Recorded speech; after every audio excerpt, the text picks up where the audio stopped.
Welcome to the Choose to Be podcast. Thank you so much for joining us today in our conversation. I am extremely excited today about our topic, but equally excited about our guest. We are welcoming Luke Gordon with us today. He is the wife of Alana, the husband of Alana. You can call me whatever you want of Alana. I'm fine with whatever. He is the husband of Alana. Luke, welcome. We're so excited to have you join us today. Thanks for letting me hang out with you guys.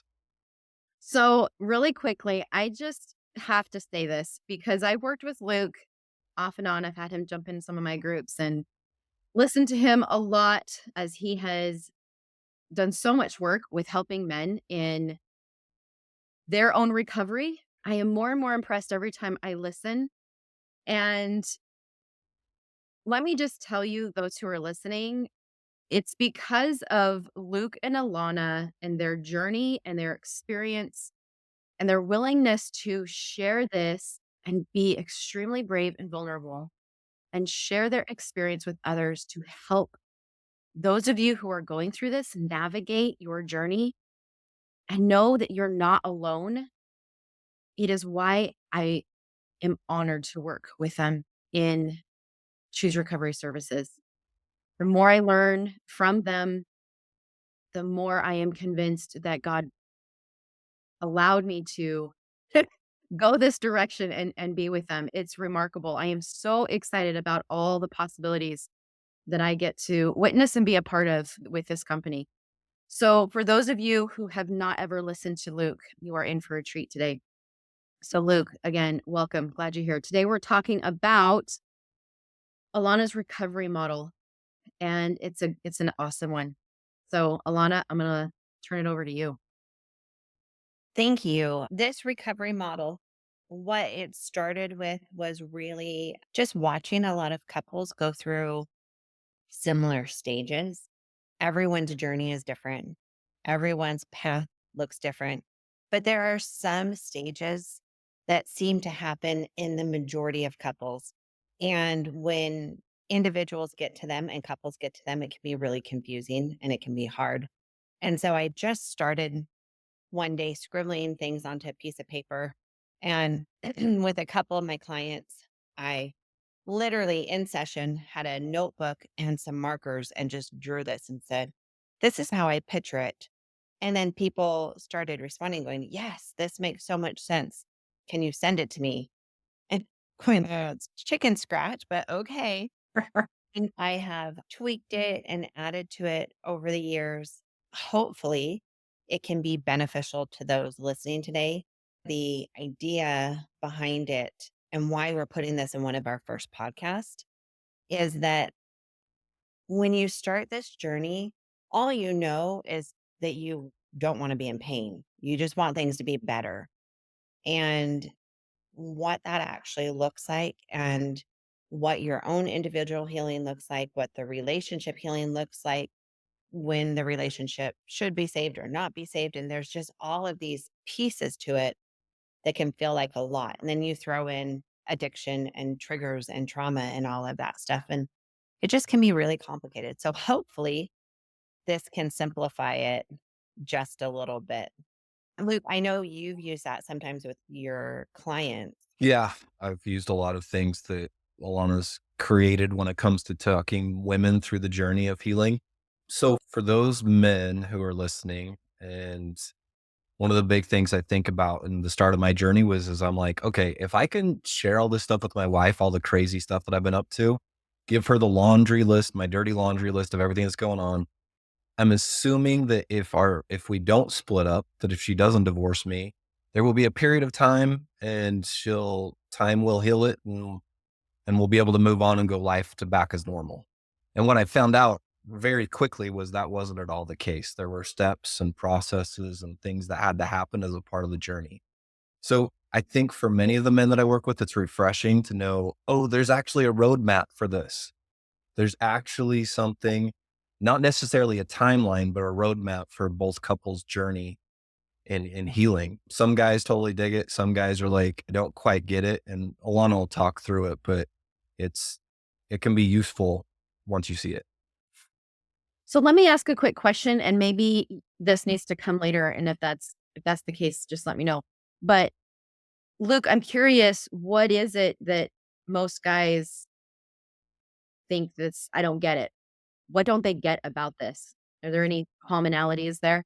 Yeah, I was working with a guy the other day, and I actually met with him and his wife, and we walked through the model because he really wanted, and I got it. He wanted to There was the betrayal trauma that she was going through, but there was stuff that he wanted to talk about, some pain that he was experiencing. And they were living in the same house. They weren't separated physically.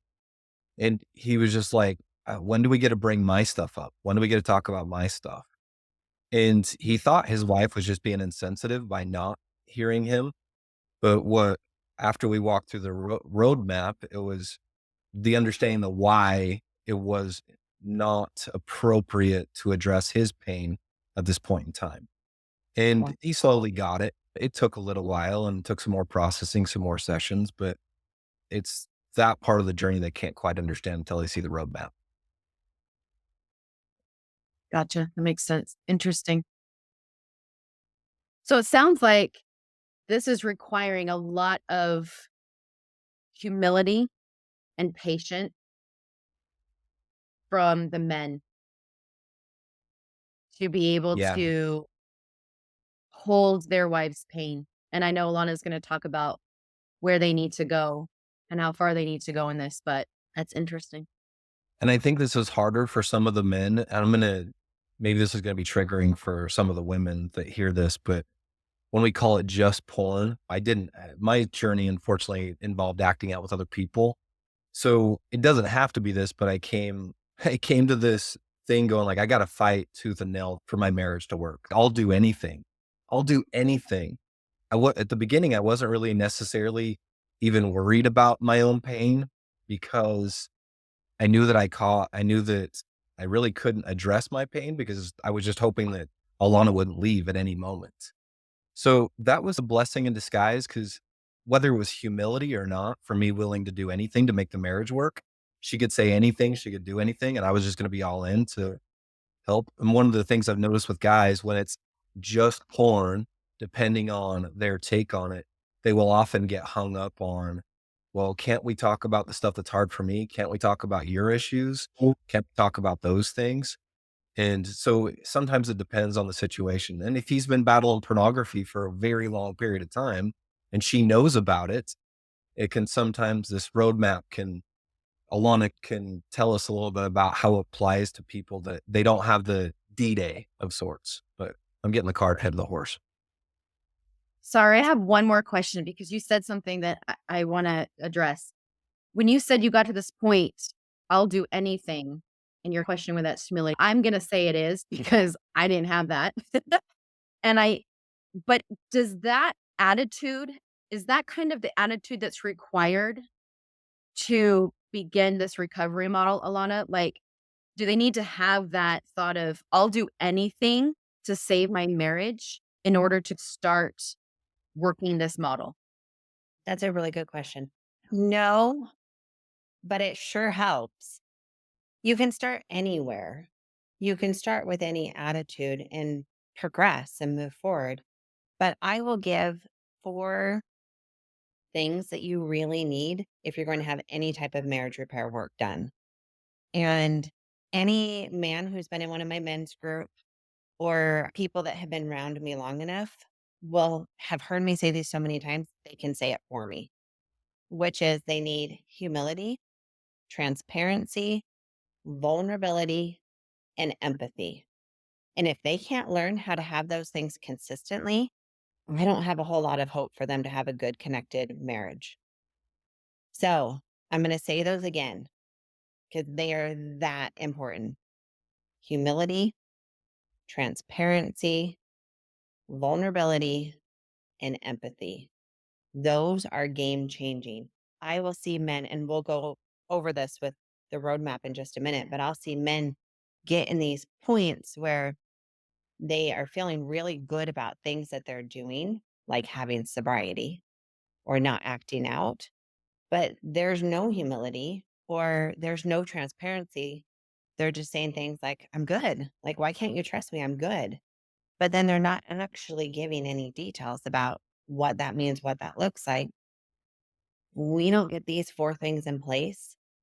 It makes it almost impossible for the marriage to heal at the level of true healing where you can move forward and feel connected and feel safe in the relationship again. And the one thing that I think about as a part of it is a lot of guys, including myself, will be like, I'm humble, or I'm empathetic, or I'm transparent.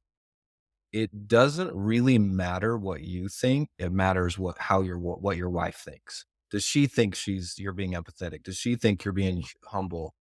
Because so often I'm like, yeah, I am. And then Alana weighs in on it and I don't like it. And I run to deflecting, I run to all sorts of gaslighting to try to prove to her that I'm doing all four of those things. And Like, ultimately, if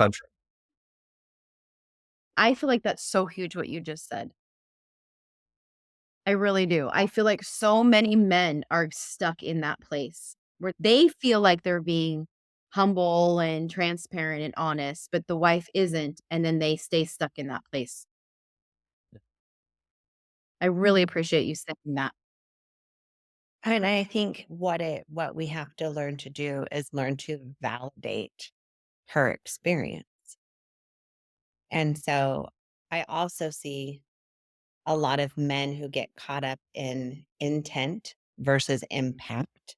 Mm, That's a big, hard place to get stuck in because their intentions were to never hurt their wife, or their intentions were good, or maybe they do something that they don't realize can feel very unsafe to their spouse. Their intentions weren't bad, but the impact of that. And can we be aware and sensitive to what her experience is and what the impact is? That is a crucial piece of this roadmap that we're going to lay out. I want to being the guy on here, I just want to validate the guys, the emotional and spiritual endurance you have to be to Oh, stay yeah. in that place while your wife is in pain. It's the miracle. Okay. It's the miracle that happens in this journey. I know Alana's okay with me sharing this because we've talked about it before, but she brought a lot of emotion to our conversations. And she didn't hold back. She didn't beat around the bush. She would try to remind me of the pain that I caused her when that wasn't coming from a place of wanting me to at times fix the damage that I caused. And it wasn't possible. The amount of tenacity a guy has to have walking this journey to create safety is the miracle. that's Mhm. beautiful. I really love that. Hmm. So let's lay out a little bit of what this roadmap looks like. And I'm going to have to try really hard to do this all verbally. I am a visual person. So I like it laid out pretty on paper and clear with arrows and lines and all. We will link it in the show notes so you can go look at it as well. But I will try to do my best to explain it. And I'm going to trust Amy and Luke that you helped me with this if I'm not making sense. But as I start, I want to just say that listen for the principles that is behind this. So if this isn't your exact experience, that's okay. Listen for the principles behind it and the tools, and then what works for you, take. And what doesn't work for you, you get to choose for you, and you can just take that out. So a lot of couples, they are going along and there is a D-Day or a disclosure of some sort. So information comes out. Now, when they are on this path, so imagine you have this road going down the street, okay? Forever road, and you're going down the road, and all of a sudden there is this huge bomb in the road. The road explodes. She's hurt, he's hurt, and they're both trying to make sense of what just happened. At this point, a lot of couples will decide, okay, we need to get some kind of healing. There needs to be some kind of recovery work. Now, I'm speaking to the couples here. And I will speak to those who don't have somebody in their life who is choosing to work their recovery. I'll come to that after I finish this. But a lot of times you'll come to a therapist who's trained in betrayal trauma and sexual addiction, or you'll come to a group and you'll hear things like, you need to work on your own stuff. You need to work on your own stuff. Where there can be like this separation. And so it's almost like you've had this explosion in the road, and now she goes way over here and she's going to be working on her own healing. And he's going to go way over here and work on his own healing. And for couples, that can sometimes feel really scary. The reason why we tend to do this separation is we just had this massive bomb explode in the road and we need to create safety. And unfortunately, there's not safety in the relationship right now because of the bomb, because of those choices that were made that caused this explosion. And so they each have things that they need to do for their healing. So for her, a lot of times she goes into this place of fight, flight, or freeze. And it is just that survival mode of her brain kicks in. To some degree, her brain goes offline and that survival instinct kicks in. And there can be a wide variety of trauma responses. We talked about that in our last episode. And this is a period where her work begins of really focusing on getting stability and making sure she's safe. She just had this massive bomb go off. Like, we need to triage and figure out what's happening, figure out how much damage has been caused. How do we get her stable? How do we get her safe? So that's what's happening with her. Luke, do you mind speaking to now what's happening on the other side of it with the husband who's on the other side of the road? Yeah, what happens is if we speak to a D-Day, like well, use me an example. I've got all this stuff that nobody knows about. I'm living a dual life and I decided to share it with Alana. So her world blows up, my world blows up. I knew the bomb was going to go off to a certain extent, but one of the things that I do is I go, okay, I need to fix what's going on with me. I recognize that there's some problems in my life. Some guys think at the beginning of the journey, they're like, all I got to do is share and then I'm better. I just got to confess and then everything's okay. But for the guys that go, okay, I do have a problem. I'm using this behavior and over again, and I need to fix my brain, if we want to call it that. He goes and starts his journey. Maybe he goes and sees a therapist. Maybe he joins a group. Maybe he gets a sponsor of sorts, and he starts to learn how to rewire his brain so he stops making the decisions that he's making. The common mistake there is that he thinks that, again, confessing everything will solve the problem. Because a lot of times when that bomb goes off, it's so horrible and he hated it so much and he's so sad about the pain that he caused his wife. I'll never do that again. Never. And what he soon realizes or will realize is, oh, unfortunately, even that pain won't keep me from falling back into my choices. So I have to change my brain. And he starts on that journey. One big stuck point that I will see with men is once they have gained sobriety, for a lot of them, it's they've had more sobriety than they've ever had in their adult life, and they're feeling really good. They're feeling really on top of the world. And so they can go to this place of, see how good I'm doing. Why can you not see how good I'm doing? Why can you not just be happy for me? But at the same time, for her experiences, I didn't know this was happening all along. And now you're telling me you went this amount of time without lusting after somebody else and you want me to celebrate that? And so even them doing well sometimes can be painful for the wife, which can also be confusing for her. Yeah. I feel like that detox, that sobriety is the first step. And a lot of times men interpret that because they haven't maybe felt that in a while. This is the one and done. It's end all. They're there. They've arrived. But it's just that first step in recovery to recovery. Yeah. Exactly. Often will. And there's two different situations. There's the guy that struggles to gain sobriety on that journey, his own journey. And there's some humility there as he's trying to do it. But the guy that just confessed and goes on his journey and has a lot of it, he's very quick to remind his wife of, "Hey, guess what? I just hit my 90-day mark." I remember Alana saying this, "What do you want me to do? Give you a high five for not looking at porn?" That's a deal in our marriage. That's the baseline. Yeah. Yeah. That being said, that desire to celebrate it is really good. It's just finding people that you can celebrate it with that are excited to celebrate with you versus, again, intent versus impact. Your impact could potentially be really hard for her as you're trying to get her to celebrate those wins. Yeah. For women in their beginning stages with the fight, flight, or freeze, one area where I see some women get stuck is they never come out of the fight, flight, or freeze, that they don't take the time to understand the trauma responses. They don't honor what their body is trying to say. They either go to a place of denial or suppression. For But sure. unfortunately, the body keeps the score, and what you bury alive never dies. So, those are titles of books, by the way, but they say so much in it. That's where women can get stuck in that first stage. Now, Amy, you look like you were going to say something. I was just going to agree with you and just say that is where I feel like it's critical for the women to get that one-on-one help.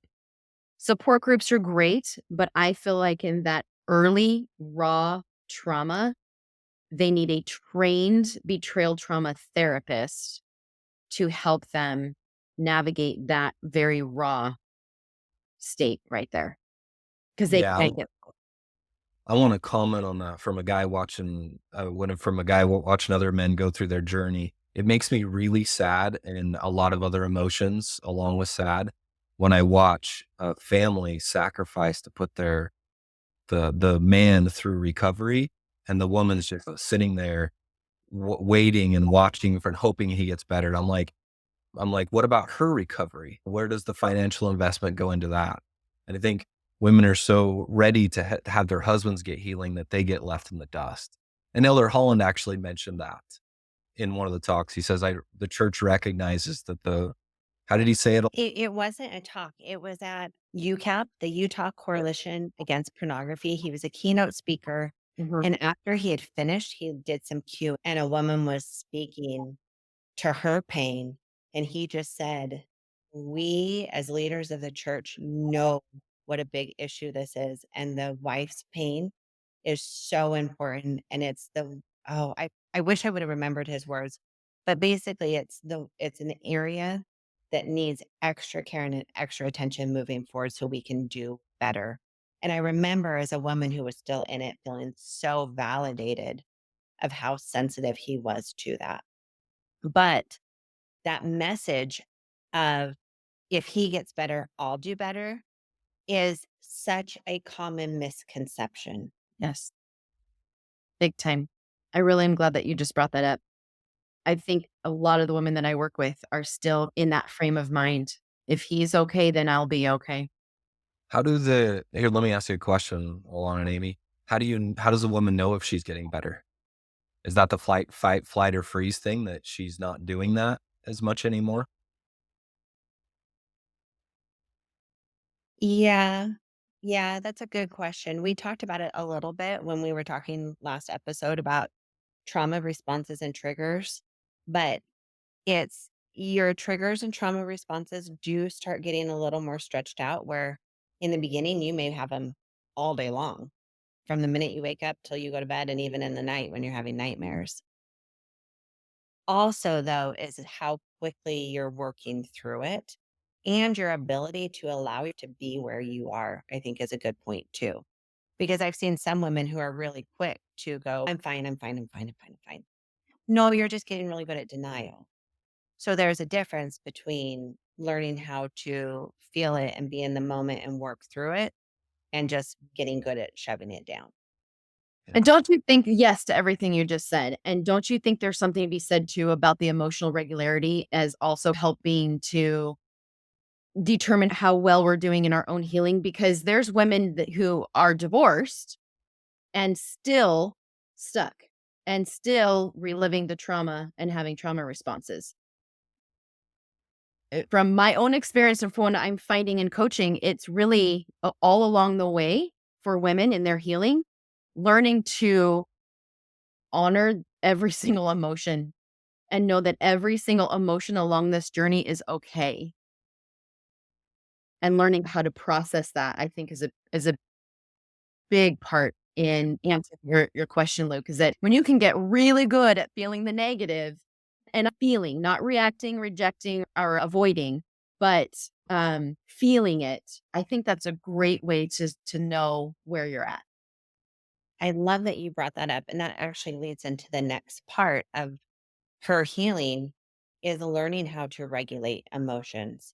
And oftentimes with trauma, you can feel like you're on this massive roller coaster where you are just, your emotions are twisting and turning and dropping, and your stomach's in your throat. And the next minute you're going backwards and then forwards. And ideally, like life is always going to have its ups and downs, but it gets to a place where it's more of that slow rolling feeling that you can handle versus this whiplash that comes. And yeah, that's the next part of her healing is really learning how to regulate her emotions, which includes learning to feel them, learning to express them in ways that she feels like still honors her dignity.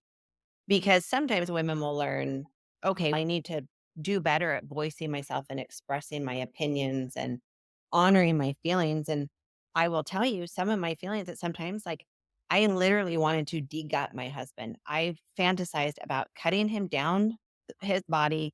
And I'm sorry, I know this is super visual, but like all of his insides falling out and, or driving down the road and like opening up my door and pushing him out, and I would picture his body, like, rolling down the freeway, and I had to Right learn now, to I'm dying right now, and I really wish all of you who are listening could watch Luke's face. It's a little different than the first few times I heard it because she told me all about it when it happened. Has Yeah. we've come a long way, but there was this balance of the feelings were intense. So, how do you honor that while still maintaining my dignity? Because the truth is, there were times I hit him. There were times I threw something at him. And then one time it put me in an all out panic attack. And other times I just went into deeper depression because that wasn't honoring who I am. Like people who know me, and if they hear that I was like that type of behavior, they're blown away because they're like, not you. Like, I'm usually a pretty calm person, but that is the trauma and learning how to honor that in a way that still honors me and my values. But that's the reacting part, right? That's not healing. So when we find ourselves doing that, and my gosh, I can relate to everything you just said, just embodying. But like that right there, learning how to take that and one example you give that you did, I love, is just taking eggs and you chuck them at the back of your shower. Just anything to handle that kind of intensity in a healthier way where it's not directed to your spouse. But when we're reacting in the way that you just described that you did, that is not a healthy way of feeling the emotion. And so going back to this part of your model of learn to regulate your emotions, it's understanding all of this. Understanding that, yes, man, I'm having some pretty intense emotions right now, and I just wanna hit something. Let's not hit the person. Let's not harm people or things, but there's ways that we can express that emotion and honor it, I love that word, in a healthy way that, to your point, keeps you moving forward, keeps you in your strength and in your power. Exactly. And I just want to bring up like Luke, during this time, I imagine for you, who has been totally sober and who was doing everything in his power, although not perfectly because he was still learning and growing, but doing everything he could to create safety. And this anger was coming months and years sometimes into recovery. What was that like for you? Yeah. Scary. Not just scary because you wanted to got me, but scary just because I recognized there was so much of her healing that wasn't in my control. Mm, You know, that just because if I did it everything perfectly didn't mean that our marriage was going to make it. Not saying I did everything perfectly, so please don't take it that way, but not being frustrated and confused that she's not getting better even though I'm not losing any battles. So, yeah, and that's such an important piece of this is Luke could do everything right and it wouldn't fix me. And I wanted it to fix me. I wanted him to fix me. I wanted him to make this better. And I couldn't fix him. That's a hard one. I think that's a hard one that gets a lot of people discouraged and give up. and I think we're giving me way too much credit for doing it because I think about the parts of the journey that I learned and drug Alana through as I learned was very painful. You know, I remember very early part of the journey with interactions with the opposite sex with other women at my workplace. In the beginning, when I supposedly humble, I'm pushing back on her saying, hey, lunches one on one, if it's a work setting, is totally appropriate. And she's, no, it's not. And my therapist took 5 sessions to get me to a place where I understood what healthy looked like. There was other things where I would lie, not bold faced lie, but I would omit information. And she could very clearly see that that was happening, but I had to learn new patterns of being healthy with honesty. And I was trying, I just couldn't see it. So I was still traumatizing my wife all the time, even though it wasn't losing battles. And even just in my response. And that's what makes this journey so difficult and so hard. This is so big because after a man gets sobriety, his next part of his journey is working recovery. And I so bad wanted, okay, if he came forward or if he got caught, that means that he's like going to be this new person. I didn't not like this process of him having to learn. I wanted to be able to just say, no, this is the way it is, and him to hear me and understand me and get it. Mhm. But any type of learning, unfortunately, takes learning. And that process was so painful to watch. And I think it's painful both ways. Yeah. One of the things that I think about is none of this was sustainable if I did it for Alana. So she was interested in me learning something and teaching me something. And because she knew it was healthy, I had to understand it for myself. And actually, very rarely could she teach me a concept, even though she completely knew it. I had to learn it another way. I had to learn it from a therapist. I had to learn it from another guy in group. God just had to give me a burning bush. I didn't learn things from her. And I think that's so frustrating that she knew about addiction and sexual addiction way before I did. She picked up books immediately. I'm in this thing for 8, 9, 10 weeks before I even attend my first group. That's the painful part for I can see for the wives is watching that. And it's not for the guys that are genuinely trying, it's not because they don't care or they don't want to try. It's just it's a slow journey. And if it's done for themselves and not for their wives. And I think one of the biggest pieces in this whole recovery roadmap is consistency over time. If he can be really good and do some really wonderful behaviors, and then it lasts for a few weeks or a few months, and then he destroys her trust again, and then is good for a few weeks and a few months, and then destroys her trust again. A, this causes a complex trauma because she never knows when she's really going to be safe. And B, there's no consistency. Yeah, those behaviors are great, but it's consistency over time that builds that trust and rebuilds the marriage. I'm glad you brought that up, and I it might be deterring just a tad, but can you speak to those women? I feel like there's a lot of women in that situation right there, where they are they're trying to work it, they feel like they might be getting somewhere, and then boom, something comes out. And then again and again, and that secondary trauma is just we'll talk about that later, that's almost too much to bear, but what do you have to say to those women who are in that situation? In a nutshell, start looking for patterns. We get so focused on the day to day. And it's easy to go, okay, but he did this. And oh, he's stressed out because of work. Or, oh, it's this why he's actually behaving this way. And we get so narrow, nearsighted in what we are seeing or not seeing. And so we have to step back and look at patterns. What is happening between us overall in the relationship? How frequently are we repeating the same cycle? Some people's cycle is on a daily basis, some people's every few weeks, some people's every few months. Some even have the same cycle every single like year or two. So it would be very helpful to start recognizing what these patterns look like in your relationship. And so much of healing and recovery is looking at those patterns and stepping out of the ones that are unhealthy, breaking those patterns. That's where boundaries really make a big difference. 100%. And you're right. Just in case women who are listening who are finding themselves in that situation, I wanted to give them just a little tidbit before you go back to the recovery model.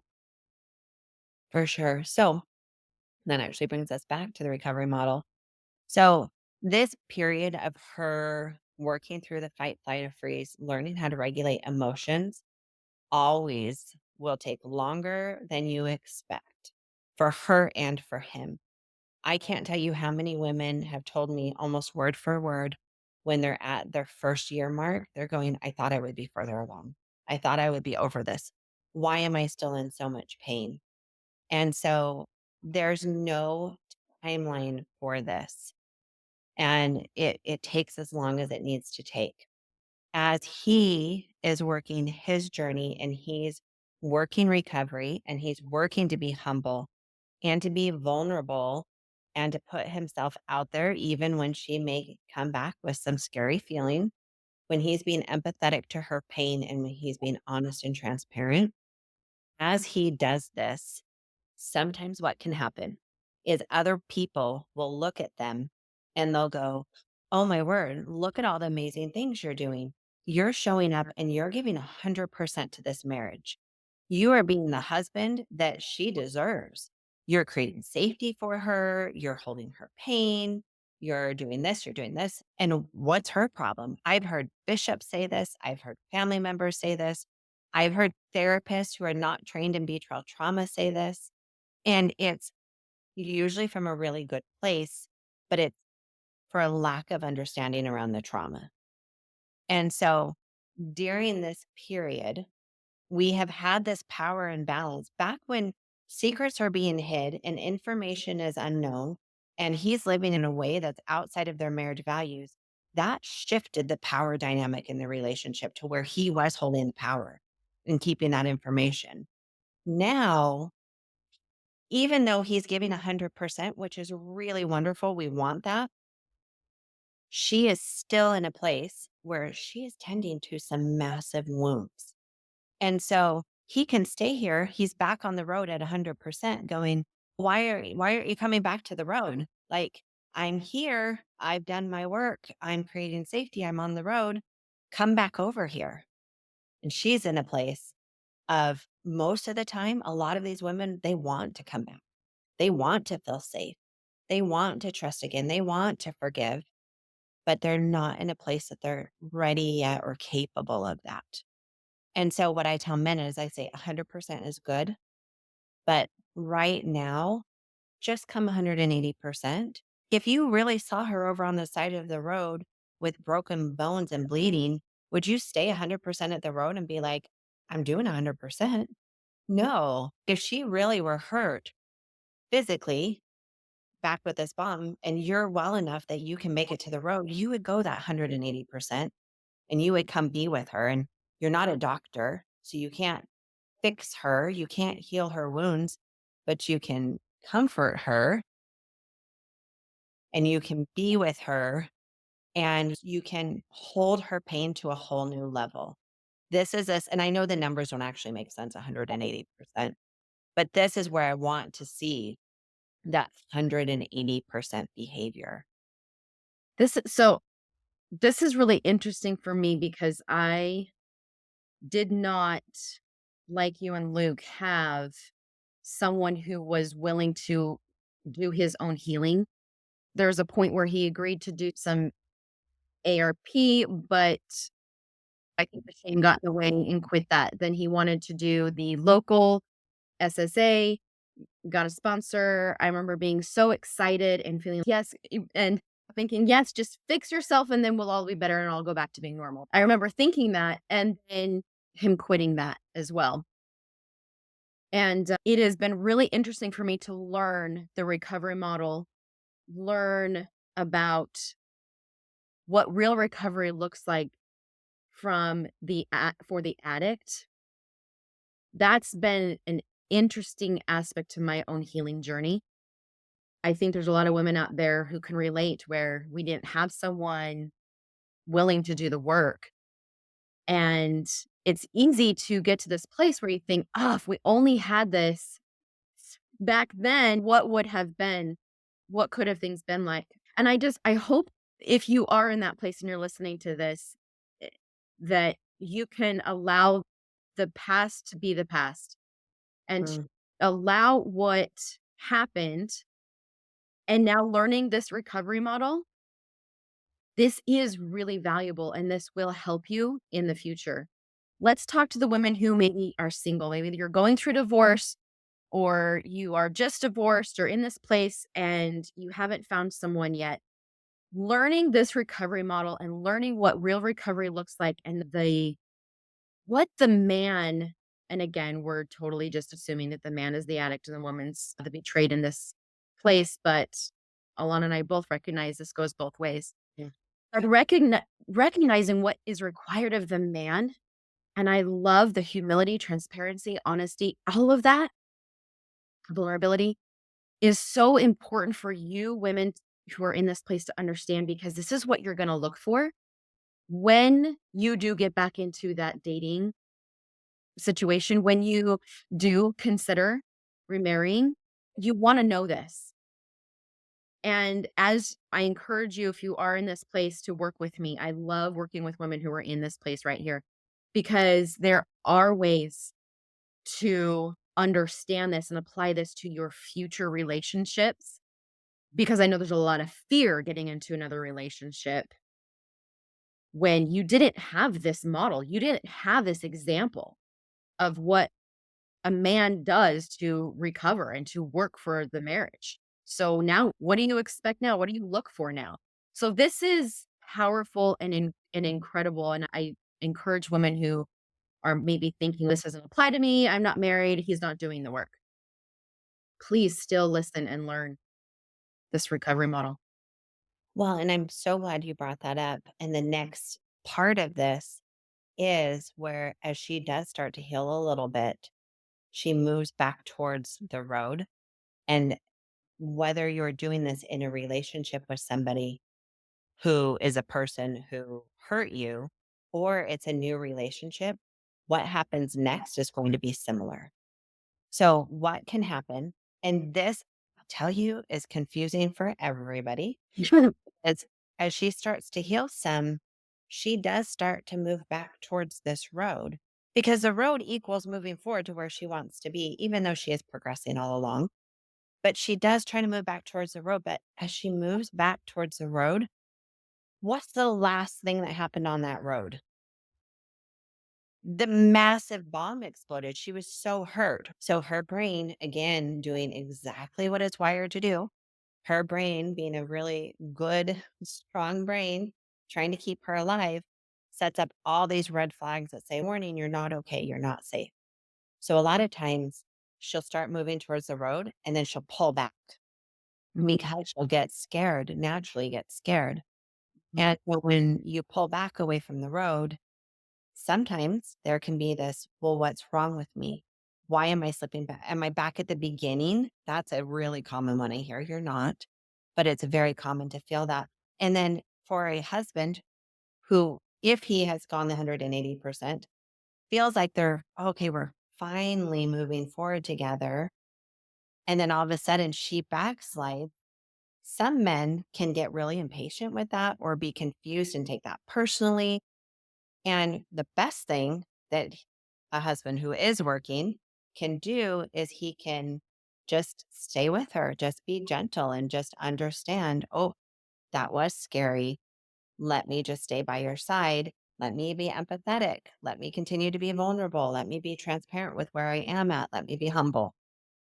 And then as she again moves towards the road, maybe she'll get a little closer and that pull away from the road and closer again and pull away. And it can feel so up and down day to day, week to week.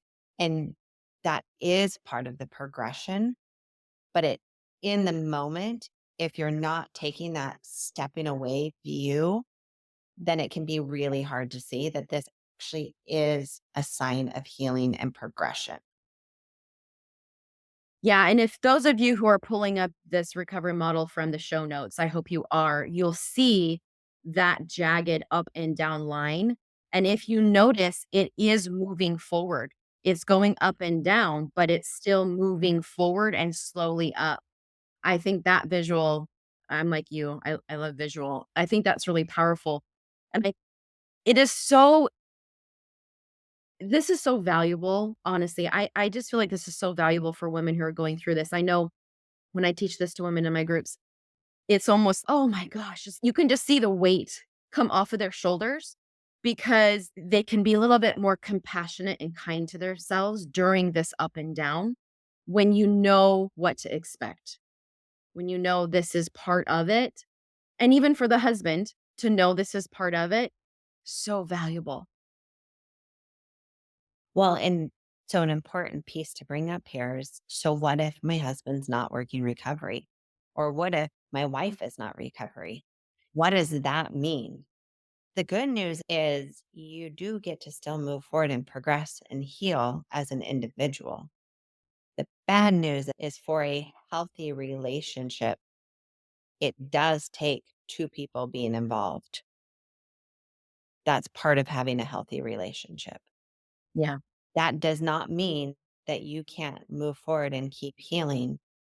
That does not mean that you have to stay wherever your partner is at. If your partner is choosing to stay in a place that is really unhealthy and you don't want to be in that place anymore, you can keep progressing and healing and moving forward in the marriage or outside of the marriage, depending on your unique circumstances. 100%. And I'm so glad you brought that up. Like I've mentioned before to the listeners, my story didn't end that way and I had a spouse who didn't want to do the work. And so it is important to know what you just said, that when one spouse chooses not to do his part or her part, you still have the strength and power to do yours. You still are allowed the life that you want. And there are tools to help you get there. Let me ask you something. This up and down, I don't think I've ever asked you this before, but as I'm watching the scale kind of climb like a stock market, it goes up and then we come back down. Am I often assuming that when we come back down, and down meaning we maybe we have a trauma response, maybe we get triggered, maybe we have our emotions get intense and we aren't processing them very well. Would that be considered that down in that place? Do you think that would be a helpful time to take what I call an active recovery, where you just kind of, going along with your analogy on the road, you just set your suitcase down and cop a squat on your suitcase and just sit there for a second?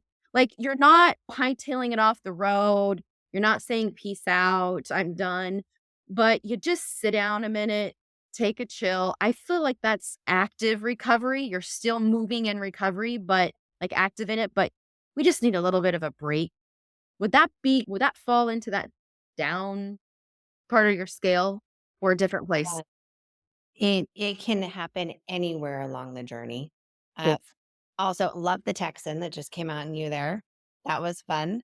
But yes, it's really important to know and allow yourself that there will be times in the journey that it is absolutely not only okay, but essential for you to take moments and breaks. And so it means, like, if you're going to sit down on the path, we're not going to unpack and we're not going to live there.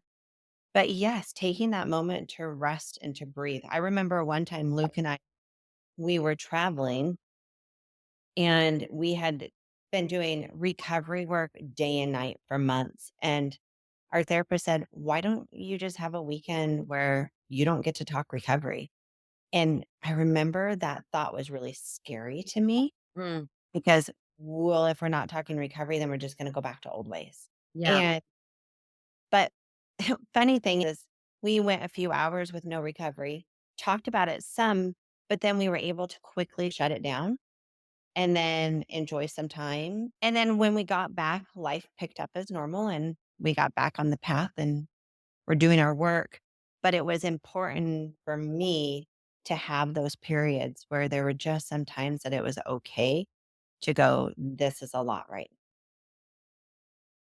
Yeah, I like that. So then let me ask Luke, what would you say? So when you found Alana going on that down spike, as we're looking at this graph of the kind of stock market, and you feel like, oh, we're doing great. She's coming up. And then she goes down. Where's your head and how maybe originally where was your thoughts? And then how did you make what is the word I'm looking for? Like, how did you resolve your own emotions when she was down in that space? I think the guys that are around me that were farther in the journey than me brought some good perspective. Remember, I'd get sad, uh, frustrated, angry at her, just like, oh man, I thought we were doing better. Like I thought we were like getting close to back to normal or some version of that. You seemed like you liked me. Now you're just back there and unkind things. I'm sure a lot of them were coming from the adversary. Like, I just, is she always going to be in this pain? But it felt like day one all over again. But it was so stupid because it wasn't even close to day one. If I go back and read my journal on day one, not even close. Yeah. So I remember one guy, I started to share my pain of my, of what was going on with us, and all he said to me is, "How do you think she feels?" This guy loved me. Like, this guy cared about me, but he's, "How what do you think this is like for her?" And immediately I went to shame, and then immediately I went, "Oh, yeah, thanks for the perspective." Literally, seriously, appreciate the perspective, because 'cause I'm all letting the pain be about me, and then just continue to work the same process that I always had on it getting better and better, and I'm telling you, there was never, like actually, there was a couple big moments. I can remember we went away for BYU Education Week, and that was a big spike and things getting a lot better. But overall, it was just up and down the whole time. You said something that, of course, I have to jump on is the importance of journal writing. I think I can't speak enough to this. I'm an avid journal writer. I still have journals from when I was 5 years old. I'm a journal freak, but so this stood out to me. It is so valuable for both to be keeping journals, to be writing things down, because what you just said there, I think, is powerful. When you do get to that point where you feel like you've gone down, gone backwards, pull out those journals, watch how you really have progressed for both the husband and the wife. I think that is incredibly powerful. Maurice talks about journal writing because he needed proof that his brain was changing. You know, he Yeah. needed proof that God was helping his brain change. And I can see that when I look at journals for sure. I actually will sometimes do this with my client is I'll go back and when they're in this place of I'm back at the beginning, I'm not healing, I'll go back to my notes of when I met with them the first time and I'll say, the first time we met, this is some things that I had taken note of where you were at. Mhm. And I actually just did that last week and the client started crying and just went, "Oh my word. Oh my word. This is, I couldn't see it." And it is, it's so hard to see it when you're in the middle of it. It's not a character flaw. It's just when you're in the middle of the storm and you're trying to see where the storm starts and where it ended and make sense of all of the things flying around you in the hurricane, Yeah. it's really hard to have that clarity. Oh, absolutely. And I think this is why it is so important. I do the same thing with my clients. It's interesting. And it is such a cool moment when you can go back and go, hold on a second. Let me tell you what I see. And it is an emotional experience. But this is to also why I think it's so valuable to work one on one with someone because our brain is always trying to tell us what is wrong and what we're doing wrong. And so to have someone that you're working your recovery with say, hold on a second, this is how far you've come. I love that part of my job is to look those women in the eyes and say, no, you are moving forward. Let me show you how you're progressing. That's powerful.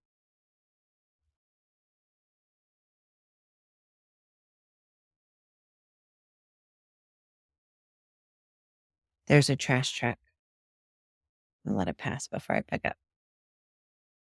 Thank you so much for sharing that, Amy. And it's a powerful place to be. And it's a way that you can continue to remember that you are progressing, you are learning, you are growing. There's this thought that Luke, you mentioned at the beginning of just wanting life to be back to normal. I hear men say that. I hear women say that. So they're going on this path. They want to just go back to the way it was. They want to go back to the way that it was before. And as long as we're holding on to the past, it makes it really hard to move forward in the future. And if the past included any form of lying or manipulation or hiding of secrets or unfaithful behavior, we don't want to go back to that. We want to create something new and something better. We want to keep moving forward. So this roadmap is to help give that of these are some of the things we do as we're moving forward. The other thing I hear men bring up that Luke, I'll have you speak to is this when does my stuff get to be on the table? So here she is, and she's been going back and forth, and she's still wounded. She's still not ready just to be walking on the road again. And he's going, but I'm in pain too. And I've been going my 180%. When does my stuff come up? So here's the great news for the guys. Your stuff has to come up. It has to be a part of the healthy relationship, the healthy marriage in the future. So I just want to tell you, if you're patient and you both have a process, you will get to have a voice with what you're feeling. What I noticed is the things that were important to me very early on that I wanted a voice with aren't as important to me later after I had a lot of sobriety. And there were some things that were crucial that had to be really painful for Alana and I to bring up that I thought would kill our marriage. If I said things about her character weaknesses and she had to hear them, I'm like, yeah, that'll finish us off.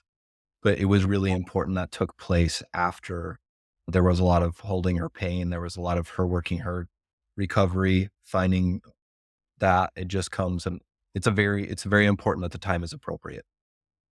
Mm, Timing. makes sense. There is a model that it's called the multidimensional partner trauma model, and it breaks up a woman's healing into three phases. And so they say phase one is safety and stability, which includes discovery, disclosure, if there's any relational abuse, her really getting stabilized. That's in that first phase. And in the second phase, it's remembering and mourning. And that includes grief work, addressing any ongoing safety issues, relational trauma issues. And then phase three is the reconnecting. The reconnecting is rebuilding trust, vision for the future, move into any family of origin work if you need to, relationship and intimacy building, and moving on and helping others. And for a woman whose relationship does not work, rebuilding trust in yourself, rebuilding trust in God, rebuilding trust in others. Actually, all women need that. So, with this, where does couples work fit into all of this for those who want to do couples work? I recommend for relationships who are planning to stay together, couples work can be very beneficial. That first stage where she's working with a fight, flight, or freeze, where she's working on her stabilization and he's working on gaining sobriety, they both need to do that on their own. They both need to learn how to get grounded and anchored on their own Mhm. so they can show up to the relationship and be interdependent so we can have that healthy connection. The next stage of healing, something I call early couples work, can be done with somebody again who is trained in betrayal trauma, where it's helping her learn to have a voice and helping him learn how to hold her pain. So that's him having somebody trained in these skills to help him learn how to come that 180%.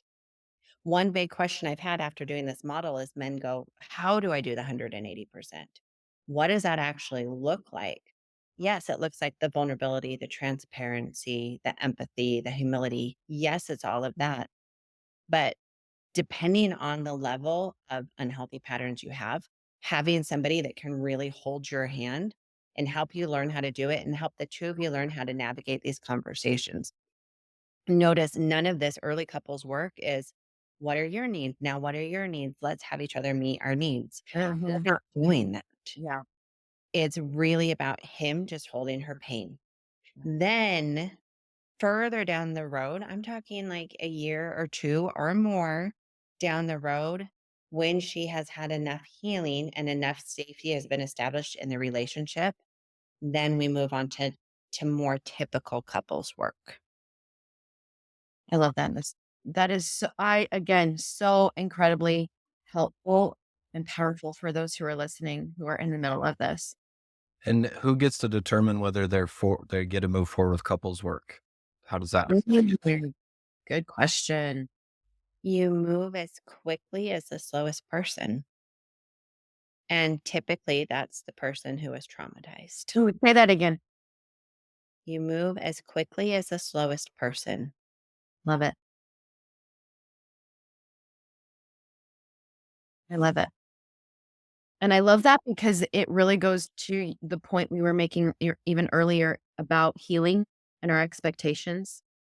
If you're looking at this model, it is easy to we love checklists. And it's so easy to look at this and go, okay, we're here, check. Hey, we're here, check. Hey, we're here, check. We should be here by now. I know you would agree with me in this, Alana and Luke. That is harmful better than helpful. I can't tell you how many times I've seen people who will go, Yeah. "Oh, we're here." And either she's going, "No, we're not," or the therapist is going, "I'm so sorry. That's not where you're at yet." We Yeah. tend to over estimate where we are in the journey because we have high hopes to get out of the pain quicker. Oh, That's usually why we try to rush this process is because we don't want to be in pain. I don't know a single human who wants to continually be in emotional pain. exactly. I have a question. Luke, is that the same for you? Do you view the recovery, the healing process that same way? Like, just, oh my gosh, can we hurry and get this over with? Because I want to be done with it. Can you relate to what Lana just said? Just thinking back to, yeah, I don't want to be in pain anymore. How long is this going to take? When it'll be over? Yeah. Okay. So I think a good way to wrap this all up is the same message we gave the first two episodes is wherever you are today is okay. If you are in those first stages on the path, you're on the path. Yeah. You're moving forward and you can keep moving forward. And fighting where you're at usually just keeps you out there longer. So taking the time to accept where you're at and also be committed to your healing and your progression. And I think one thing I want to add to that is you have a choice. Both people have a choice. And that constantly going, I'm just going to speak to the addict, to the person that betrayed the other person. There's a time frame that if you're like, I don't know if this marriage is worth fighting for, that you go, okay, I am going to, for a period of time, if I want to be here, I'm going to be here. And every time Satan or my addict brain tells me it's too hard, I have my process to tie back to my value, which is my value is to be here for a period of time and dedicate all energy to this relationship, this recovery and the relationship at all. The getting in and out of the boat just completely stalls out the process. It takes everything away from being able to be empathetic towards her.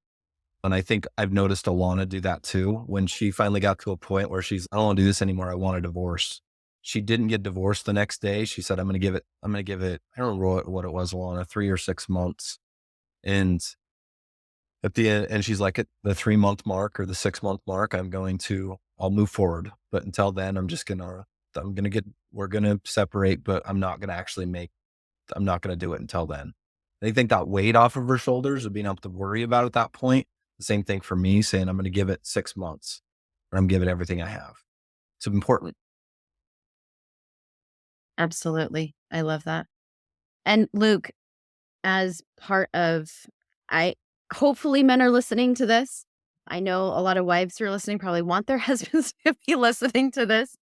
And those of you who are new to hearing about Choose Recovery services and all of the services that we offer, Luke is one of the trained coaches to help men in this process. You mentioned something, Luke, when you just spoke about your processes and kind of things that you do to keep on this path. And so if you are listening, you are an addict or you are struggling with this and you want to be on this path, then I cannot speak enough about how amazing and helpful it would be to meet with Luke. Yeah. And thank you for that, Amy. Appreciate that. There are so many people out there with so many different styles. So whether it's a therapist or a coach, just go meet people and like you shop for a car or something like that. You want to get something that feels good, that'll get you to the destination you want to in peace and safety. Whether your marriage makes it or not, you need every little, I needed every little part and piece of somebody else's help. So there's a lot of different resources out there. Choose offers some certified, trained coaches in betrayal, trauma, and sexual addiction. Have a conversation with somebody and see if it fits. Thank you both for this conversation today. A little bit longer than we typically do, but that this is one area we don't want to rush through. We want to take time and give you these tools. And if you have any more questions, always reach out, let us know. And if you find this helpful, please share and like the podcast so other women and other men out there who are on this journey can find it as well. And we look forward to seeing you next time.